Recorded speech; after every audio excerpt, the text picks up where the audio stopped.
panelists. Among all the discussions that we have held on the book so far, it's the fourth one, and so I'm very thankful to you. There will be some.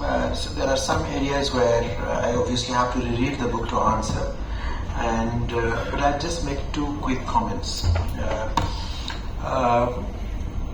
I think it could be the difference of reading, so far as Professor Joy has, because I had to step out, so I do not know what he said. Everything I did not hear, but since he has written it, I'd definitely ask her to say that, and I'll relook at it. But the only point about this, that this point that she made, that I have been really harsh on the secular regimes and have not adequately focused it. That is how it is to be on the BJP or Hindu right parties for the conditions of the Muslims. I do acknowledge that there is obviously difference of approach, but there are two things that I would like to add in this context as part of my response, if my reading of her argument is correct, which is Bharatiya Janata Party or the Hindu Right Party could not have emerged as a hegemonic political party today had secular political parties behaved properly or have taken the secular politics seriously. My argument, one of my arguments which I had developed in my Rise of Saffron Power, that it was not entirely surprising that there were a lot of disenchantment and anger against Congress Party for the fact that Congress Party had ruled for so long. And it was natural, all political parties having run for years developed their own critiques. So disenchantment against Congress politics and Congress Party was very natural, with new generation taking over with their own commitment and all of that, which was qualitatively different from the commitment of the founding members of the Congress Party or early generations of the Congress Party, particularly of Nehru's and others. It was quite clear that there was anger and disenchantment. But Indian voters were not rushing to embrace Hindu Nationalist Party for this. Let's not blame them for that. And if today we have seen that optimism, the results of 2024 is precisely for that. What did Indian voters opt for? They opted for, in 1977, a non-Congress formation. They opted for a non-Congress formation again in 1989. Both were tremendous disappointments. Had these political formations would have emerged as the enduring political formation, I don't think Bharatiya Janata Party could have emerged even as a national party in India. It would have remained a regional political party in India.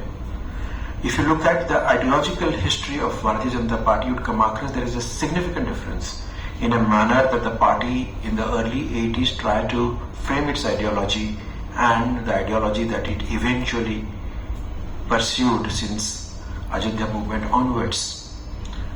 Obviously, there are a lot of, I can go in detail about it, but this is something that is not adequately acknowledged by a lot of scholars, that it was all pushed into a situation where voters were left with no option but to embrace this political party.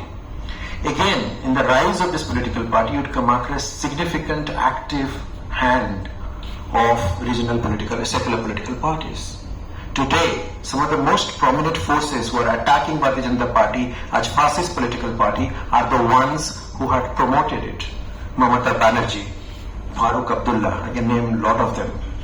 Of course, let's not talk about Nitish Kumar and the rest, or Chandrababu Naidu, no matter of it. So therefore, it is important for us to critically look at what exactly these people do. Now coming back to the question of representation. The story of representation also we come across, there is some difference in a manner that BJP represented Muslims or dealt with Muslim leadership during BJP Vajpayee era and what we saw in the post-Vajpayee era. It come across there is some sort of symbolism even with respect to Muslim inclusion, Sikandarabad and the rest. We come across a dramatic change since 2014. But this dramatic change all started in Gujarat, with no tickets, with nobody as a member. And the secular political parties which was in power did not take on the Gujarat government at that time directly. They did not do enough to highlight this particular aspect. I'm sure there were political studies available to force the Gujarat government to accept Muslim representation in the government itself, but that was not the case. Who was the most prominent enemy of the UPA government at that point of time? Not Narendra Modi. The most prominent enemy was Jagan Reddy. And what was his ambition? He wanted to be the chief minister. Imagine the amount of force that UPA people used against him and the way that took on. There are a lot of, I have spoken to a lot of Congress politicians who have different stories about it. So it's important for us to pay attention to that. Now, I'll just conclude with one sentence. While asking this question on representation, I think it is also equally important for us that it's not only that all political parties, BJP also wants Muslims of their kind. Some of the most active, some of the most prominent, fierce spokesperson of BJP happen to be Muslims. And they don't represent minority rights. Who are they? In my language, they are agents of Hindutva. Do we really need such people in order to address the representation question? Answer is no. So if you have minorities who really do not represent minority issues, then what is the point of having these names for sake of names? So there has to be a particular political attitude and outlook that a person represents in order to represent the community or the minority rights.